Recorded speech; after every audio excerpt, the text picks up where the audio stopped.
Hello, everybody, and welcome to Fortress Comic News, episode 412. I'm one of your hosts, Chris, alongside my co-host, Mike. What's going on, Mike? Hey, it's going pretty good. We got Mr. Travis Gibb on the show. Ryan Wolf is joining him to talk about their new #1 superhero book, Upheaval #1 on Kickstarter right now. So we chat about that in a little bit. I'll go down the rabbit hole of looking up the voice cast of the original Captain Planet with them was kind of wild. Seeing that like people like Vanna White, Meg Ryan, like so many. I don't know. I guess I didn't realize LeVar Burton did like a lot of episodes. He was one of the main characters. That's crazy. Yeah, if you have some time, go on IMDb and just look at. It's like every 4 episodes is like a heavy hitter star from the 90s. Yeah. It's the only way they can get that piece of crap off the air. No, Tim Curry. Yeah, it's crazy. Yeah. To video listeners, I am very much aware that I have a giant pimple on my nose. I don't know what you want me to do about it. Shut up in the comments. I can't see. I can't see. You're good. You put enough concealer on it. It's hidden. I put it at the top of the show here. Split Fiction came out a couple days ago, which for those of you that don't know, it is from a publisher that does these co-op games. They did It Takes Two, one game of the year. I've been playing this one with Katie now for about 6 or 7 hours this weekend. I will firmly tell you, Chris, this will be game of the year. I think hands down. So, yeah. First of all, I saw a video of a pig that farts rainbows, and game of the year already. Also, so let me give you the sequence really quick. So let me just lay out the game for you. There's so many different game style types and like camera angles and directions, and they all place. So the premise of the game is you're 2 writers, and you get pulled into this meeting. Like, you're not published yet. You get pulled into this machine where this person's like stealing your ideas, and they get sucked in together. These 2 writers. And they need to like fight their way out with glitches. One is a fantasy writer, one is sci-fi, like high fantasy sci-fi. So there's about 5 worlds you go to. So first one's like sci-fi, and then you have side quests that are fantasy, and then the next one's fantasy. You have side quests that are sci-fi. It's absolutely amazing. The storytelling's amazing. The graphics are amazing. The gameplay is so much fun. There's a lot of nods to like video games out there. Like one of them plays side scroller like Metroid. One of them is like a platformer like Mario. But there is a side quest, Chris, where you are a pig, one with magical farts, and you're traveling around, and finally, at the end of the side quest, you jump out of you think you're like saved, and you jump into a meat grinder, and then you turn into a hot dog. And so for the end of the level, Chris, you're flopping around as a hot dog, and your task is to like grill yourself, squeeze ketchup, mustard, and then flop into them. Mike, I know you're not a salesman, but yeah. It was sold before you said that, and you didn't need to keep going. It was already sold. I know.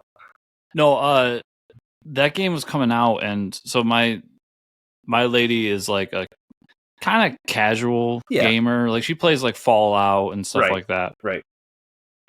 And I brought it up to her. I was like, there's these games, and they're co-op that I really would like to play, but like I don't have anyone to play them with. Yeah.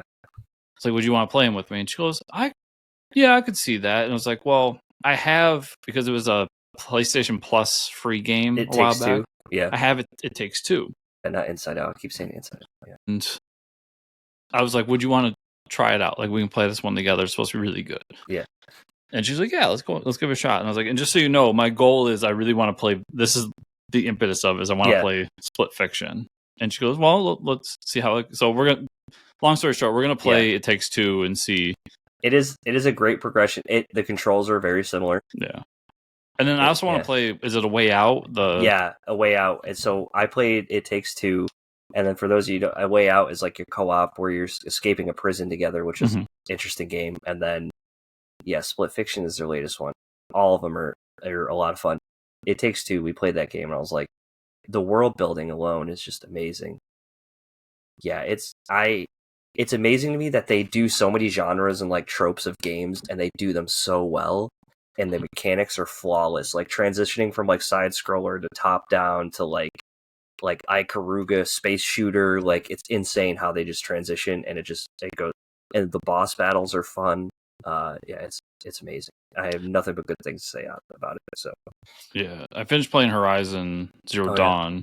And then, right now I'm playing Last of Us Part 2 because I never played it, and the second season's coming out. But I found out, or I realized that in my closet, and Mike, you'll be surprised to learn that my closet is full of trades that I've bought, thrown in the closet. I'd be like, I'll read these ones sometime. Yeah. I have a pile of them too. And I looked in there and I bought the slipcase edition of the Horizon Zero Dawn comics that Dark Horse did. Yeah, cool. That connect the two games. So that's gonna be one of my things. Is I got those two to read before I play the second game. But nice. We got it's like 30 hours of fucking Last of Us to play through. Yeah, it's a long game. But yeah, just wanted to shout out to that game. I do know Daredevil Born Again is out. I have not watched it yet, but I'm hoping you can give me some good news. Yeah, it's really good. Nice. So we're going spoilers, everybody. If you haven't listened to the show before, like we go full spoilers. Yeah, spoilers for this and Invincible will be spoiling, so you might want to skip 15 minutes. Well, on any comics we talk about the end, so just be aware. They kill Foggy in the first 10 minutes of the show. No, they don't. Yeah, Foggy's done. No way. And that leads to the impetus of Matt deciding he no longer wants to be Daredevil. So then after that event, we fast forward to a year from then, and it's Matt just being a lawyer trying to get by and all this stuff. And he's got a new firm that he's working with and all that. And the whole impetus for this season is based on roughly a combination of Born Again and Charles Soule's Daredevil run, from what I can tell so far. And you know that because one of the villains is from Charles Soule's run as well.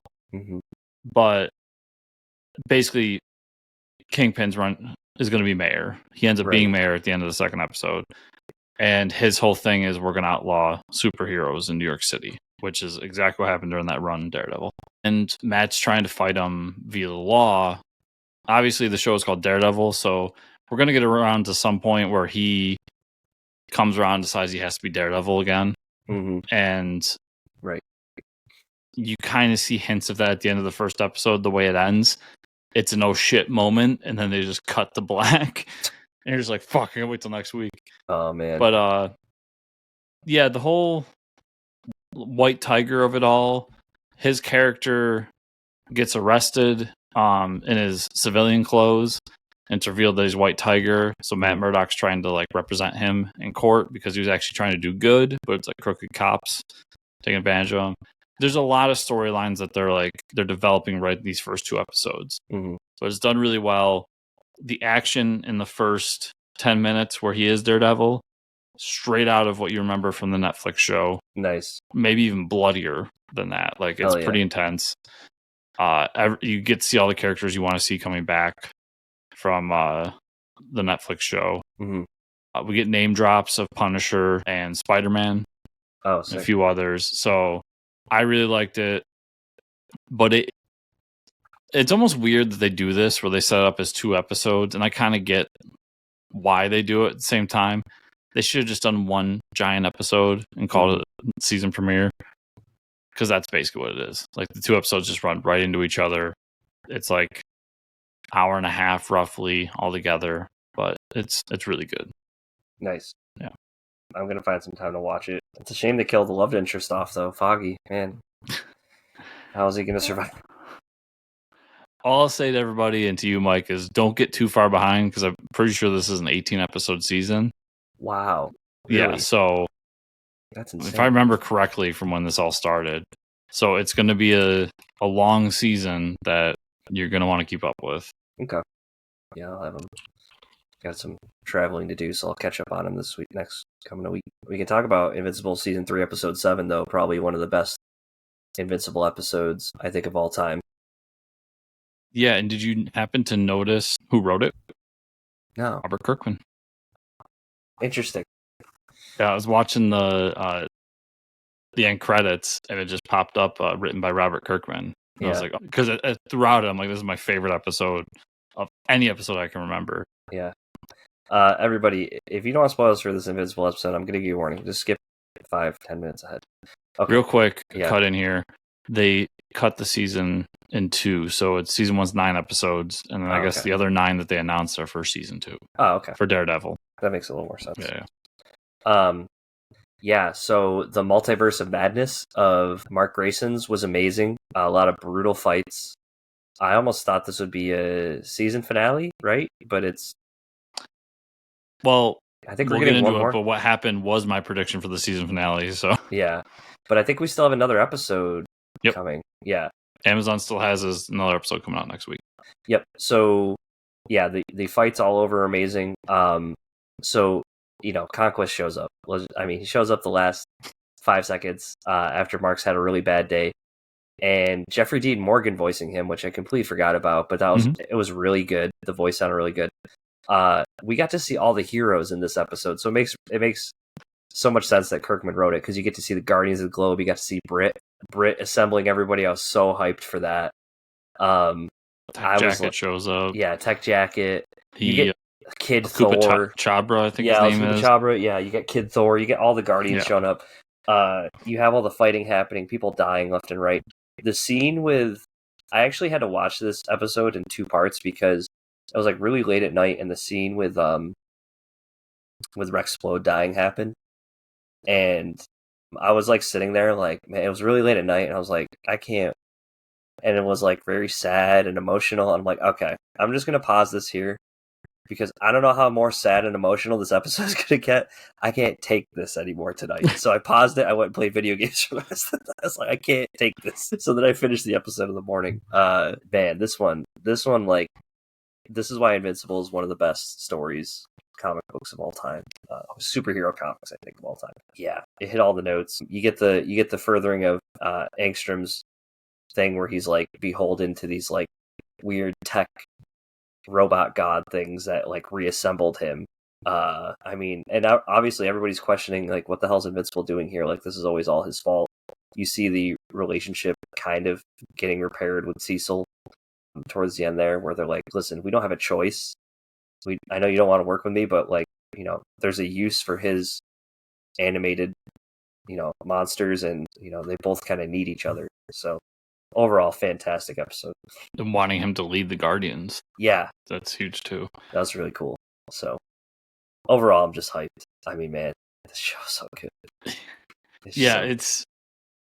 It was the perfect blend of like it, because the episode you could watch and it's just action, like blood, everything you think of when you think of Invincible. Yeah. But then it's like... That was a roll call for the rest of the episode. Well, yeah, and then it's just sliced in with these emotional moments of like characters just going through hell, like Rexplosion dying, like other characters you just met, and you're just like, you can see the emotion on these fucking cartoon characters, and you're like, holy fuck. And Brit being voiced by Jonathan Banks, I don't remember that coming up before, but man, I know we've talked about all the voice castings a long time ago, but it's always a nice little treat where you see one of your favorite characters like Brit, and then their voice, and you're like, and you recognize the voice, and you're like, man, that just, it's smooth like butter, baby. I can't remember Brit being in the show before. No, I don't think so. He might have popped up, once or twice, but I don't know. I don't remember. Yeah, it's kind of fun when he showed up, but yeah, I love this episode. And then the ending, and then it's funny because when it happened, I kind of laughed where Powerplex gets out of jail real quick. Yeah, right. Yeah, he does. And has his moment again, and I figured that was something we would see like a season or two down the line. Way down the line. Yeah. And he gets it again, so there's just a lot here. And then like you said, when Conquest showed up, I smiled because I immediately thought of you. Well, it's funny because I had a friend text me that exact quote where he said "Stan heals worm" or something like that, right? Mm-hmm. My friend texted me that because he was like on a road trip, and he sent me, it said Conquest on somewhere. But yeah, and it just happened to be that this episode is where he shows up. Insane. Like, it's insane to see a moment like that when I've been in love with Invincibles for a long time now. So it's just like, I'm so hyped. Yeah, and I thought after the episode, I remember Armstrong Levy being a character that I liked in the comics. Mm-hmm. He became, because of the show, like one of my top. Yeah. I want him to never die. He needs to have an episode every season because he's so fucking good. Yeah, he is really good. Yeah, and I love really helps with that. Yeah, I love the voice actor and everything going on with him, and just how they're handling that character in the show. Yeah. So no, I think it's amazing. Yeah, hands down, no question, my favorite episode so far. Oh man, yeah. Well, the multiverse marks was so good. It was so good. the fighting too. It was like Dragon Ball Z to the max. Yeah, it was amazing. Comic news, Chris. Let's talk about what. Oh man, is this another X-Men book, Chris? It is indeed, Mike.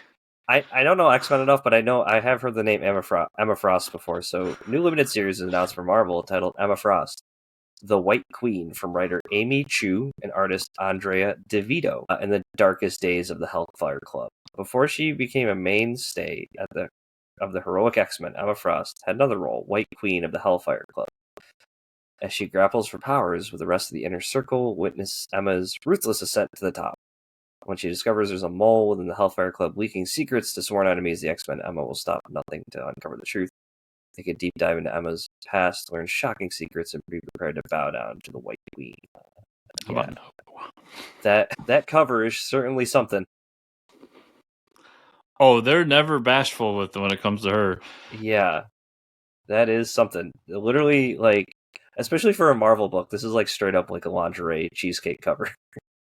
I thought this was a Grave Fairy Tales cover at first. But yeah, I mean, I guess if you're reading X-Men, you got to read this one, people. So yeah, I got nothing because just X-Men. I'm over it. I'm done. Yeah, I want nothing to do with it, and you're definitely not getting me in on a Emma Frost book from, no offense, creators that I'm not like in love with. So yeah, it's just not a character. I really, the Hellfire Club, they keep mentioning that. It's like, it means something to X-Men people. Yeah, like I know Hellfire Club's a big deal. I remember it from the Concurrent age, but for me, it's just there's nothing. Oni Press is in the news, and that's first ever ongoing series as part of the Cellverse with Biker Mice from Mars. Oh shit! The series will be written by Melissa Flores and art by Daniel Guette. The Red Planet is in revolt, and hard-charging rebels Throttle, Vinny, and Moto are joining up with the Mars freedom fighters to fight the army of alien Plutarchian invaders. But when a new, entirely unexpected threat to Mars rears its ugly head, threatening the existence of their families, friends, and the fourth planet itself, will the Biker Mice's war become a full-fledged apocalypse? This is a book that you liked, right? You were a fan of these guys. No, you didn't care for it? Oh. I remember Biker Mice from Mars when I was a kid, the cartoon. Okay. So when they announced them the Cellverse, this was one that I circled as like, I remember this, and I remember liking it as a kid. Mm-hmm. And then I read a lot of them in the Cellverse like miniseries they started off with. Mm-hmm.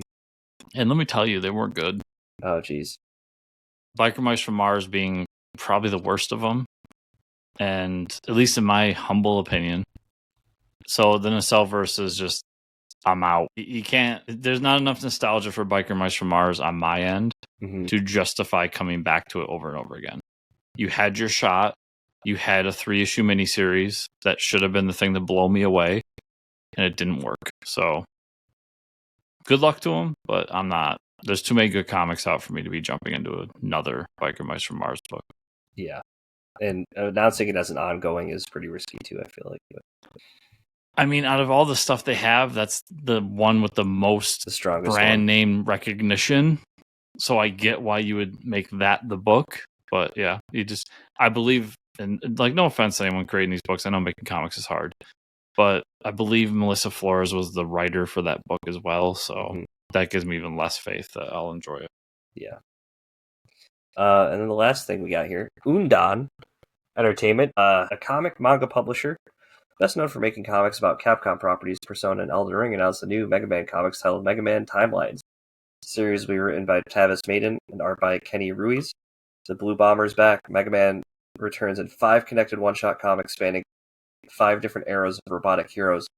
In the first issue, the original Megamon squares off against 2 explosive and fiery robot masters bent on citywide destruction. Fight, Mega Man, for everlasting peace. That's awesome. More Mega Man books. I think making a manga of this is a really cool idea. Yeah, Udon's the one doing the Mr. Mega Man, at least in America, the Mr. Mega Man and the Little Mega Man manga books. So now and they also have a comics division. They do some like Street Fighter stuff and a few others. So to see them doing a Mega Man comic, I mean, I'm down for anything Mega Man at this point. Like, I'm at a point in my life where there's not a lot of Mega Man out there, and this is the most I've gotten in a long time. Yeah. I'll be more excited about future issues, honestly, because the original Mega Man has been done so much in different media that, I mean, they're going to fight. He's going to fight two of the Robot Masters from the first two games. Right. That's what's going to happen. I'm more interested to see if it's timelines and it's not just following that original Mega Man, if they're going to do some of the other versions like X that we don't get a lot, or Battle Network, which we get even less of, and so on and so forth. Awesome. I love Battle Network. Yeah, I do as well. Like, there's enough Mega Man spin-off games that I would like to see, some of these get a chance. So yeah, that would be cool. Yeah, because I got that. They came out with that Battle Network collection because they made like 6 of those games. Yeah, so I had to pick that up. Definitely. All right, let's talk about what we read this week. I caught up on some stuff. I'll say the only thing I haven't caught up. I'm still waiting to read Dark Patterns for Batman's. I know number 4 comes out this week, so I'll be catching up on that. I got my latest volume of Kaiju number 8. This is volume 12. This covers chapters 90 to 97. So this is, I don't know, have you been reading this manga or just for Kaiju number 8? I'm really behind. Okay.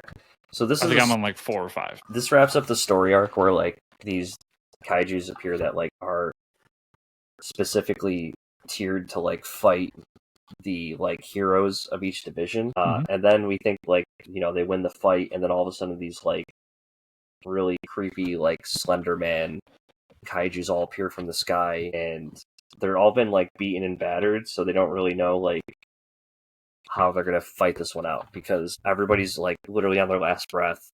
The villain was just like, okay, now I can bring in all the other kaijus to wipe out the city, so it doesn't look good. I don't know how they come out of this.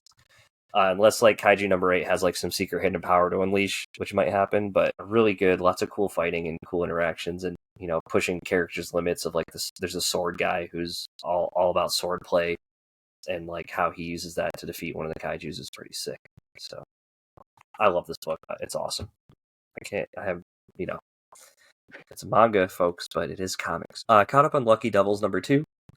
I thought it was a cool second issue. They're kind of swindling their humans while not being entirely mean to them. So that was kind of cool, interesting. A lot of nod to the creators of the book. I think they put themselves in it and also like talked about like, oh yeah, there was this comic creator that I tried to persuade, but he never went anywhere. Mm-hmm. I read Bladeforger number 1. This is from Mad Cave Studios. This is the Miranda brothers that did this. It was a really cool book. I think you would like it if you want to check it out. It's on my list to check out. This is interesting. Like this guy climbs the ranks. So there's this big challenge called the 5 Rings that happens every so many years, and there's like these districts. Almost treat it like Hunger Games, where there's like society with districts, and there's probably higher levels, like the lower people, the lower class have a district and a champion. And he's that champion, so he's gonna go fight the 5 Ring. He's gonna go fight the other like champions, and if he win, he become emperor of all the land. So that kind of starts off. He's fighting the battle. You have like an avatar while you're fighting, so like you transform almost like He-Man style.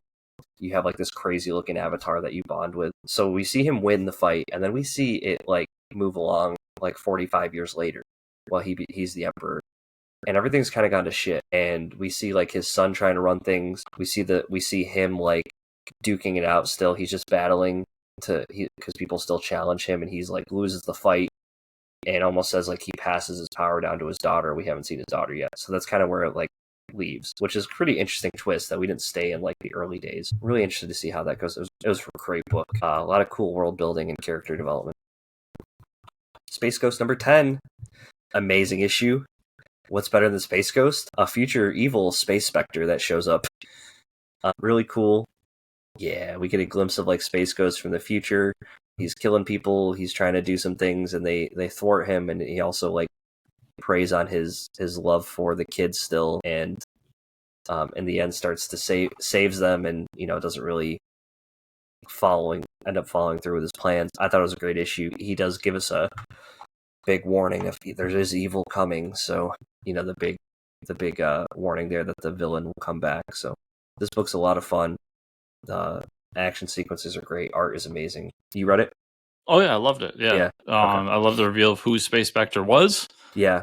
and then the kind of little thing at the end of what's coming. So there's a lot of great things here. Superman 23. You talked about this one. Lex traps the enemies in Kandor. We see Zod is trying to find his way to Earth, so Zod's coming back. And some new enemy shows up. Looks like the future Omega people or something like that, and gets Doomsday. That's what I have, so we'll see where that goes. Metamorpho, the Element Man, number 3. More tongue-in-cheek comics. It's very campy.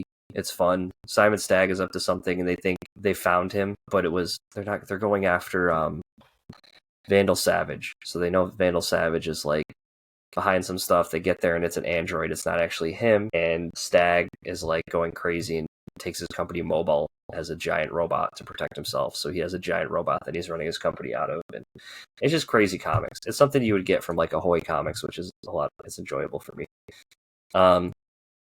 Justice League Unlimited number 4. I have the Justice League beats the what is the villains? I have Interferon, but that's not right yet. It's like a dark cult. Yeah, I forget the name of it now. Inferno. It's a typo. And there's the fire going on in the Amazon. They actually grab Alec Holland's daughter, Teffy, who helps them bring Swamp Thing back because he was originally burned, and then he helps them like destroy this Inferno and this entity and save everything. But they know there's Inferno group is going to be around to last, so something more ominous happening there. But I thought it was a cool issue getting Alec Holland's daughter involved. That's what Justice League Unlimited should be, right? You should be grabbing these heroes we haven't seen in a while. Yeah, and then they said they have like a mole inside, and we get another glimpse of that character who we've known since issue 1 is kind of working for somebody else. Shockwave or something, whatever his name is. Yeah.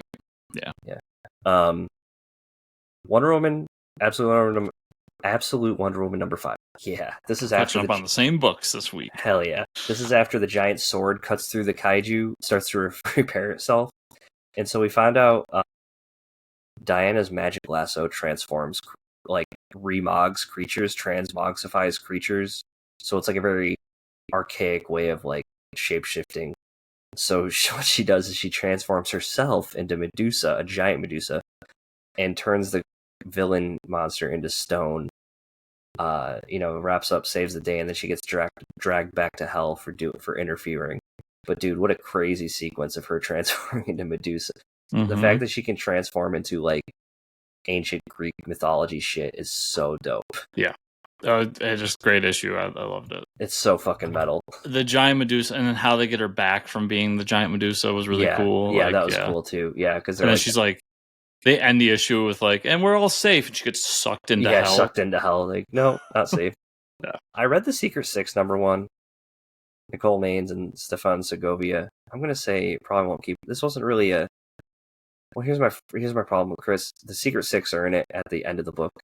There's some weird stuff going on. So like Superboy and his boyfriend and Dreamer think that like Waller have broken out of. I call him Superboy. They refer to him as Superman. He's Superboy. I think Waller's gone.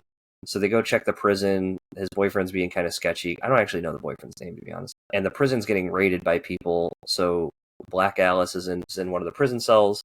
She transports them out of there to a house with Deadshot and Catman at the house. Catman is like, looks like he's dead on the floor.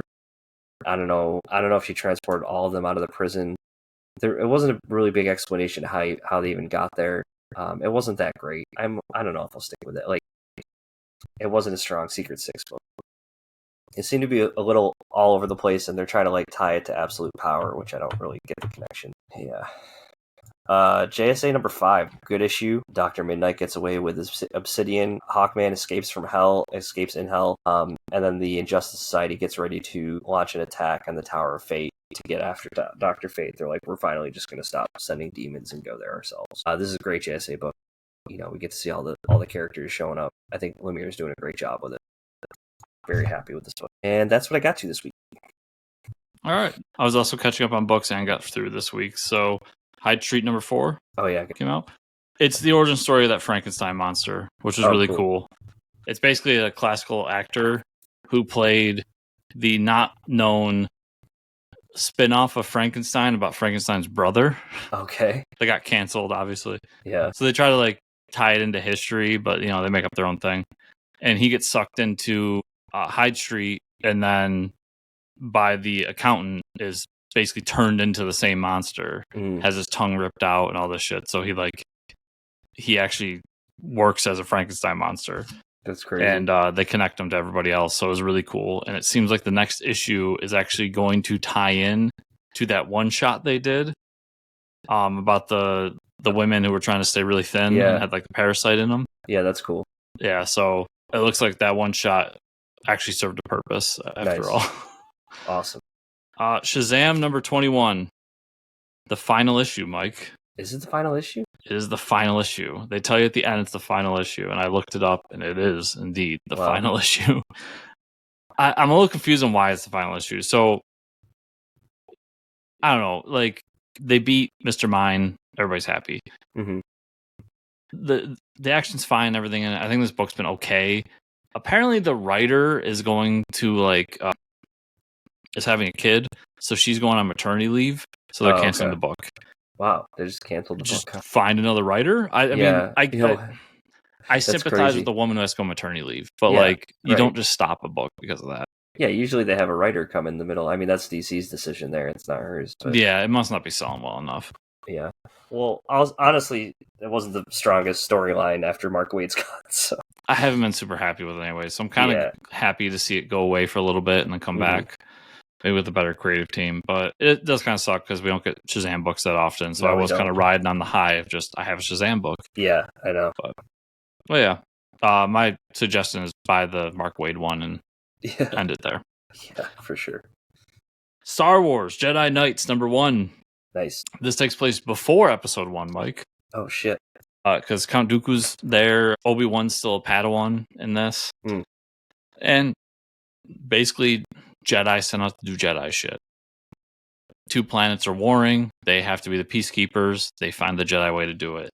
Not breaking any new grounds, but if you like Star Wars, you like Jedi lightsaber shit, you want to see Yoda do some fun stuff, and Mace Windu's there. Like, everyone you want from those original trilogy movies, I should say prequel trilogy movies, are there. And I had fun with it. So awesome. Save that one, actually. The Herculoids number 1. The Dynamite Hanna-Barbera book. Yeah. It sets up the Herculoids. It doesn't really do anything super special than to know that they live on this planet that has some sort of rare mineral that everybody's trying to get. We see this character go there, and when he goes there, he is introduced to the Herculoids. They defeat him. And it's really just a giant setup book because, Mike, only me and like 3 other people know who the fuck the Herculoids are anyways. So while it wasn't the greatest issue, I get the need for the setup of who these people are. And essentially the Herculoids are like C-list He-Man.